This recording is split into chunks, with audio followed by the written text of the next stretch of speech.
Hello students, आज हम discuss करते हैं ह्यूमन कैपिटल फॉर्मेशन। कल हमने जाना था what is the meaning of human capital. आज हम डिस्कस करेंगे ह्यूमन कैपिटल फॉर्मेशन। फॉर्मेशंस क्या है? Human capital formation refers to development of ability and skills among the populations of the country. It means country की जो population है उसकी ability and skills का डेवलपमेंट क्या कहलाता है? Human capital formations.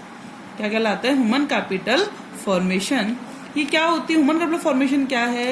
ये एक प्रोसेस है। इट इज द प्रोसेस, ये एक प्रोसेस है ऑफ एक्वायर जो कर रही है एंड इंक्रीजिंग, जिससे बढ़ रही है the number of persons who have skills, education and experience. मतलब कि वो प्रोसेस है जिससे हमारी कंट्री के अंदर जो पर्सन्स हैं वो इंक्रीज हो रहे हैं, जिनके पास क्या है? स्किल्स है, कौशलता है, एजुकेशन है एंड एक्सपीरियंस है। मतलब कि more human capital formations means more skill, more education and more experience. Next is human capital formation is associated with investment in men. Human capital formation है वो क्या है? Associated with investment in a man. Man के अंदर क्या करना है? हमें investment करना है and his development as creative and productive resources. और उसको डेवलप करना है एज अ क्रिएटिव, जिससे वो क्या हो सके? क्रिएटिव बन सके and productive resources. Productive resources का मतलब है कि जिसे किसमें इन प्रोडक्शंस क्या किया जा सके? यूज किया जा सके। अब है कि ये सारी चीजें हमें मिलेंगी कहाँ से?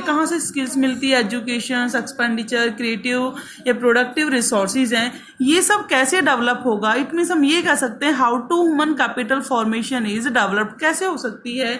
इसके क्या क्या सोर्सेज हैं? तो first is sources of human capital formation, जिसमें फर्स्ट सोर्सेज है और इम्पोर्टेंट सोर्सेज है एक्सपेंडिचर्स ऑन एजुकेशन। सबसे पहले ह्यूमन कैपिटल को फॉर्म्ड करने के लिए हमें एजुकेशन के ऊपर क्या करना होगा? खर्च करना होगा। एक्सपेंडिचर्स ऑन एजुकेशन कहेंगे। Proper utility of man power depend, जो मैन पावर है उसकी यूटिलिटी है वो डिपेंड करती है on the system of education and training of the peoples, कि लोगों की जो एजुकेशन है वो कैसी है और उनकी ट्रेनिंग कैसी है। अगर उनके पास प्रॉपर एजुकेशन है, प्रॉपर ट्रेनिंग है, एक्सपीरियंस है, इट मीन्स वो पर्सन कैसा है? स्किल्ड है एंड इंक्रीज, ये contribute to increase the productions या प्रोडक्टिविटी ऑफ द कंट्री। वो कंट्री की प्रोडक्टिविटी को इंक्रीज करने में क्या करेगा? अपना कंट्रीब्यूशन करेगा if the persons are education and training. अब कैसे कि एक labour skilled of an educated person is more than that of N uneducated person. जो एक एजुकेटेड पर्सन होता है उसकी जो स्किल होती है, नॉलेज होती है, हमेशा किससे ज्यादा होती है? अनएजुकेटेड से। जिस चीज के बारे में एक एजुकेटेड पर्सन सोच सकता है उसको एक अनएजुकेटेड पर्सन वहां तक उसके जो थॉट्स होते हैं वो नहीं होते। हम ये भी कहें कि which enable him to generate more income than uneducated person. और जो एजुकेटेड है वो बहुत ज्यादा इनकम अर्न कर सकता है कंपेयर किसके? अनएजुकेटेड पर्सन के। क्योंकि एजुकेटेड पर्सन के पास क्या होती है? स्किल्स होती है, नॉलेज होती है। वो स्किल्स और नॉलेज का यूज कर क्या कर सकता है? Income earn, higher income earn कर सकता है। उसके पास क्या होती है? एजुकेशनल अपॉर्चुनिटीज होती हैं। And spending on education by individual is similar to spending on capital goods by a company. जैसे कि हम एक एजुकेशन के ऊपर खर्च करते हैं, सेम ऐसे जैसे कि कंपनी क्या करती है जब कैपिटल गुड्स को क्या करती है? परचेज करती है। जो कंपनी कैपिटल गुड्स को क्या करेगी? परचेज करती है। किस पर्पज से परचेज करती है? टू राइज इन प्रोडक्टिविटी, जिससे जो प्रोडक्टिविटी है वो क्या हो जाए? इंक्रीज हो जाए। सेम ऐसे जिससे इंप्रूवमेंट हो, ग्रोथ हो, प्रॉफिट हो, सेम ऐसे ही हम भी क्या करते हैं? एजुकेशन के ऊपर क्या करते हैं? खर्च करते हैं, जिससे हमारा क्या हो सके? डेवलपमेंट हो सके, हमारा जो स्टैंडर्ड ऑफ लिविंग है वो इंक्रीज हो सके।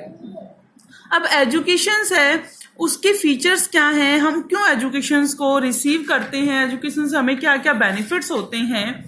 तो first is education confers higher earning capacity on people. जो एजुकेशन होती है वो कन्फर्स करती है, श्योरिटी दिलाती है कि हमारे अंदर क्या आ गई, हायर अर्निंग कैपेसिटी आ गई।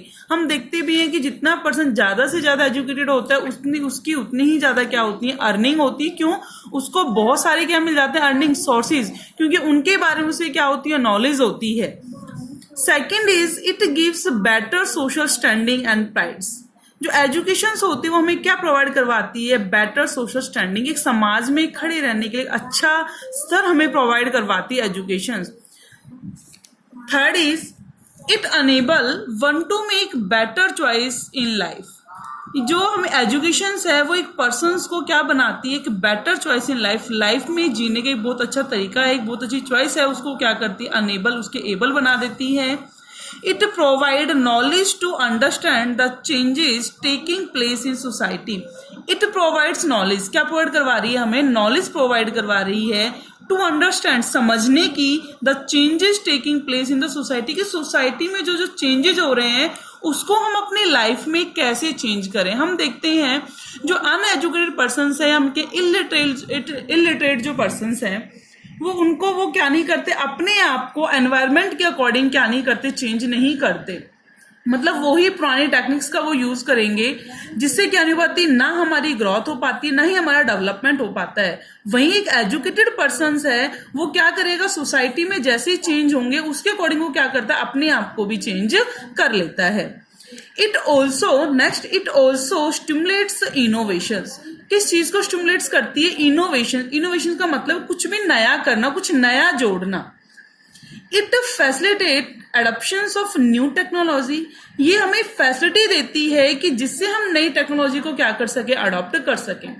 अगर कोई पर्सन कैसा है, अनएजुकेटेड है, तो वो टेक्नोलॉजी को बहुत जल्दी क्या नहीं कर सकता, अडॉप्ट नहीं कर सकता। जैसे कि हम ये कहें कि आज के टाइम में जो स्टूडेंट्स हैं, हम कहें पर्सन्स हैं, वो कैसे हैं, बहुत ज्यादा हाईटेक है। हाईटेक क्यों? क्योंकि वो उनकी सभी के पास क्या है, एजुकेशन है।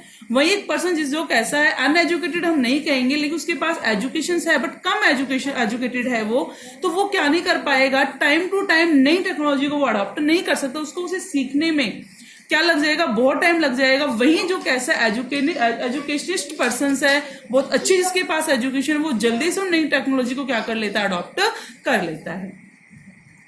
ये था हमारा first sources. Second sources is expenditures on health. ये भी हमारे एक इंपॉर्टेंट सोर्सेज है, एक्सपेंडिचर्स ऑन हेल्थ। दो सोर्सेज हमारे important of capital formation. First is expenditures on education and expenditures on health. तो इसमें है कि जिसमें एक कहावत है कि sound mind in a sound body. जो साउंड माइंड है, एक अच्छा दिमाग है, वो हमेशा किसमें होता है, एक अच्छी बॉडी के अंदर ही होता है। और एक अच्छी बॉडी होने का मतलब ये नहीं होता है कि एक पर्सन है वो फिजिकली क्या है, फिट है तो बहुत अच्छा है। फिजिकली उसका मतलब है, हेल्दी का मतलब क्या होता है कि फिजिकली, मेंटली एंड सोशली वो कैसा होना चाहिए, फिट होना चाहिए। वो मेंटली भी फिट है, फिजिकली भी फिट है, सोशली भी कैसा हो, फिट हो। इट मीन्स उसे सोसाइटी के लोग भी क्या, उससे क्या ना हो कि उसे परेशान ना हो, या हम ये कह सकते हैं सोसाइटी के अंदर भी उसकी क्या एक स्टैंडिंग हो। तो health expenditures is a source of human capital formation as it's directly increase the supply of healthy labor force। क्योंकि जितना भी हम किसके ऊपर खर्च करते हैं, हेल्थ के ऊपर खर्च करते हैं, वो डायरेक्टली किसको इंक्रीज करती है, supply of healthy labour force. इससे क्या हो, ज्यादा से ज्यादा हेल्दी पर्सन्स की क्या हो, मार्केट में सप्लाई हो। एक पुअर हेल्थ है and undernourishments adversely affect the quality of man power. एक पर्सन कैसा है कि जो बीमार है, या ये अनहेल्दी पर्सन है, या फिर उसकी साउंड बॉडी नहीं है, तो क्या नहीं, उससे क्या होगा, उसकी मैन पावर की जो क्वालिटी है वो इफेक्ट्स होती है। क्यों? क्योंकि उसका वर्क करने में क्या नहीं होगा, उसका दिल भी नहीं करेगा, जिससे क्या होगी, हमारी जो प्रोडक्टिविटी है, वो प्रोडक्टिविटी का मतलब क्या होता है, जो production per hectare of company है, लेबर है, इनपुट्स है, जिसके अकॉर्डिंग होती है, वो कंप्लीट नहीं हो पाएगी। इस सिक लेबर है without access to medical facility, मतलब कि जब तक उससे कोई भी मेडिकल फैसिलिटीज ना दी जाए, is compel to abstain from work and there is loss of productivity. जिससे किसमें लॉस हो जाता है, प्रोडक्टिविटी के अंदर लॉस हो जाता है, वो क्या नहीं कर पाते, प्रोडक्शंस नहीं कर पाते। ठीक है। And second is therefore expenditures on health is important. जो एक्सपेंडिचर्स है हेल्थ के ऊपर वो क्या है, important to build and maintain productive labour force and to improve quality of life of the peoples in the society. क्योंकि जितना से ज्यादा हम किसके ऊपर खर्च करते हैं, हेल्थ के ऊपर खर्च करते हैं, उतना ही क्या हो गया, हमारा स्टैंडर्ड ऑफ लिविंग है वो भी इंक्रीज होगा और जो हमारी जो लाइफ है सोसाइटी में वो भी क्या हो जाएगी, इंप्रूव होगी। ठीक है, अब है इसके अंदर जो फॉर्म्स हैं हेल्थ एक्सपेंडिचर्स के, वो कौन कौन से फॉर्म्स हैं। The various forms of health expenditures includes, first is preventive medicine. क्या होती है preventive medicine, is known as vaccination. किसके अंदर लिया जाता है प्रिवेंटिव को, वैक्सीनेशन के अंदर। सेकेंड इज क्यूरेटिव मेडिसिन, जो क्योर करती है हमें, मेडिकल्स इंटरवेंशंस ड्यूरिंग इलनेस। जो भी हमें इलनेस के दौरान जो भी मेडिसिन हमें दी जाती है उसको हम बोलते हैं curative medicine. Social medicine is spread of healthy literacy and provisions for clean drinking water. जो प्रोविजंस बनाए जाते हैं किसके, जो हम साफ सुथरा पानी क्या करें, ड्रिंक करें, पीने का पानी कैसे होना चाहिए, साफ सुथरा होना चाहिए। गुड सैनिटेशन फैसिलिटीज, साफ सफाई की जो फैसिलिटीज है वो कैसी हो, अच्छी हो। तो ये तो हमारे इंपॉर्टेंट सोर्सेज थे human capital formation. Third is on the job training. On the job training, as stated earlier, productivity of physical capacity is substantially enhanced with the improvement in human capital. Due to those reasons, many firms provide on the job training to their work. जैसे कि कह रहा है stated earlier, जो productivity of physical capital, जो physical capital की जो productivity है इज सब्सटेंशियली एनहेंस्ड, क्या होती है, बढ़ती है with the improvement in human capital. किस कारण से, जब ह्यूमन कैपिटल में क्या होगा, इम्प्रूवमेंट होगा।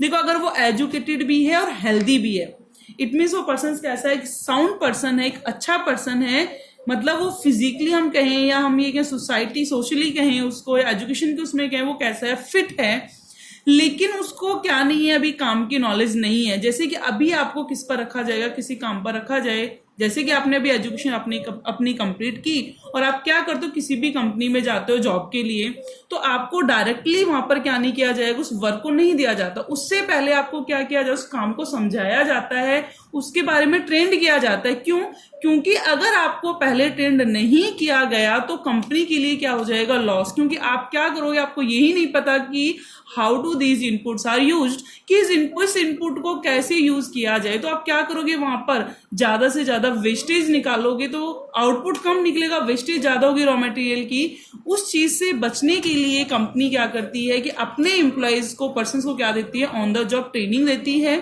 जिससे क्या होगा, जिससे आप जो प्रोडक्टिविटी है वो क्या हो जाती है, अनहेंस्ड होती है। दूसरा ह्यूमन कैपिटल है वो भी क्या होगी, अनहेंस्ड बढ़ेगी, जिसको हम बोलते हैं ऑन द जॉब ट्रेनिंग। आपकी जॉब भी और साथ साथ क्या दिया जा रहा है, ट्रेनिंग भी दी जा रही है, जिसके अंदर है such training has the advantages that it can be provided fast. ये कैसे दी जा सकती है, फास्टली दी जा सकती है एंड विदाउट मच कॉस्ट, ज्यादा कॉस्ट के साथ नहीं होती।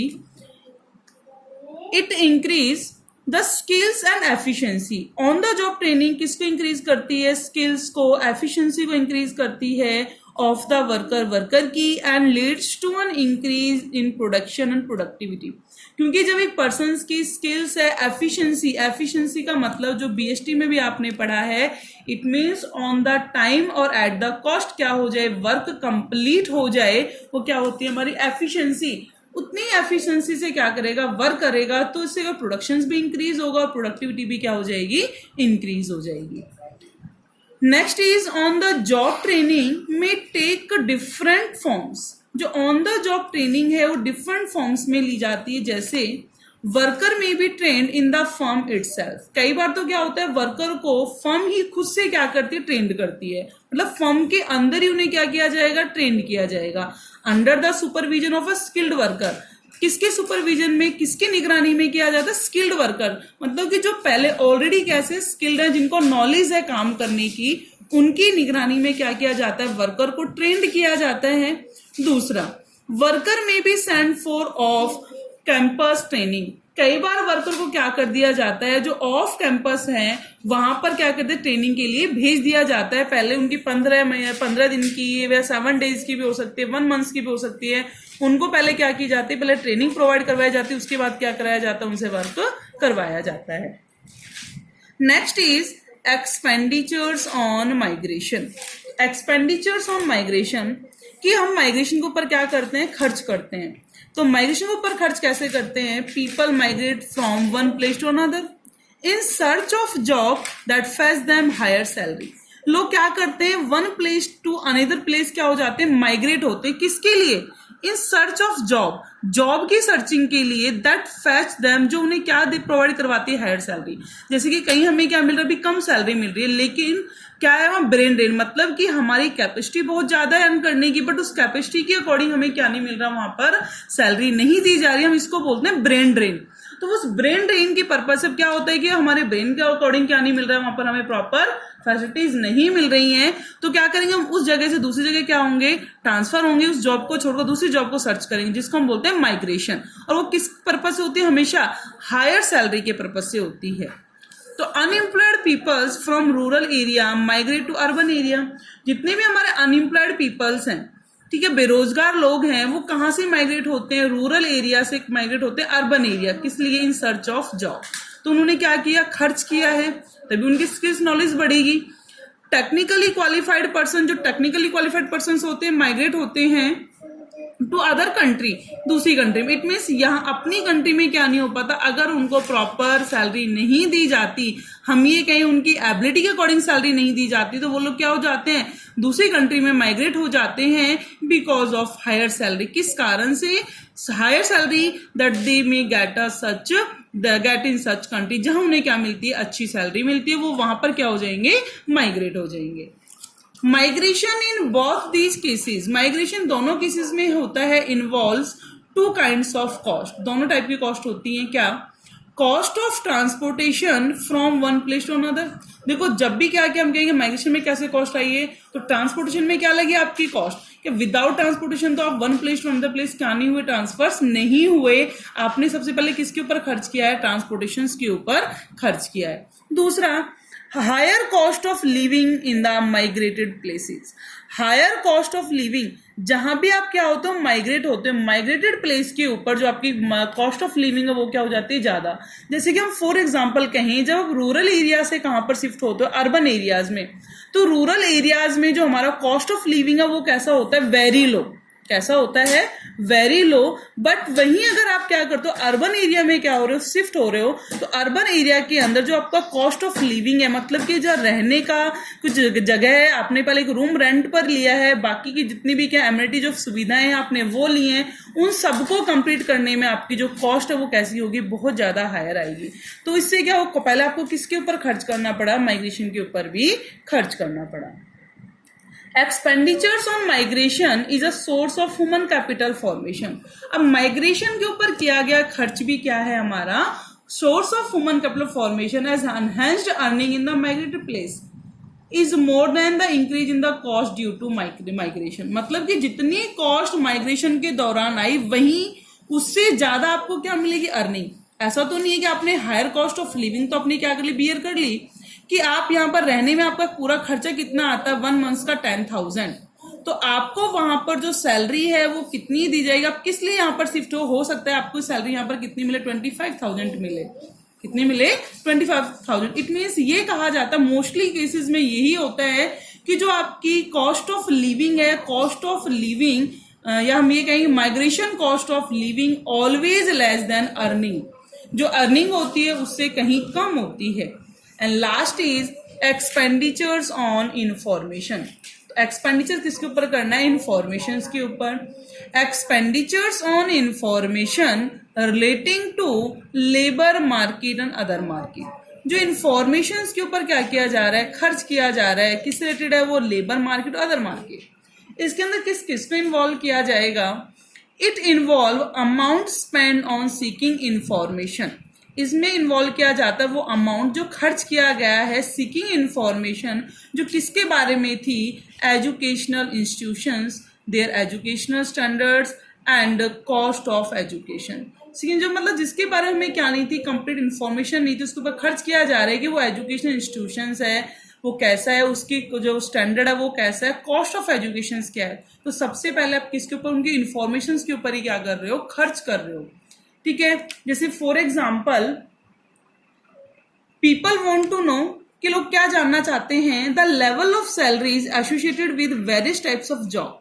जो डिफरेंट टाइप की जॉब है उसके अंदर जो सैलरी का जो लेवल है वो कैसा है, कि मतलब कहाँ बेसिक पे किसकी क्या है, whether the education institutions provide the right type of employable skills and at what cost। ऐसे में ऐसे जो एजुकेशन इंस्टीट्यूशंस हैं वो क्या प्रोवाइड करवाते हैं, right type of employable skills, मतलब कि ठीक टाइप्स की हमें एम्प्लॉयबल स्किल्स की, ये पर्सन कैसा है, स्टूडेंट्स कैसा स्किल्ड है और इसकी कॉस्ट क्या होगी। जैसे कि जब क्या होता है, जब जितने भी हमारे बीटेक कॉलेजेस हैं या फिर हमें कहें कि जो भी हमारे डिग्री कॉलेजेस हैं वहां पर क्या होती है, प्लेसमेंट होती है। तो वहां के जितने भी एजुकेशन इंस्टीट्यूशंस हैं वो बताते हैं कि किस स्टूडेंट्स की स्किल्स किस वर्क के लिए कैसी है और किस कॉस्ट पर वो हो सकती है। ठीक है, तो ये थे हमारे सोर्सेस।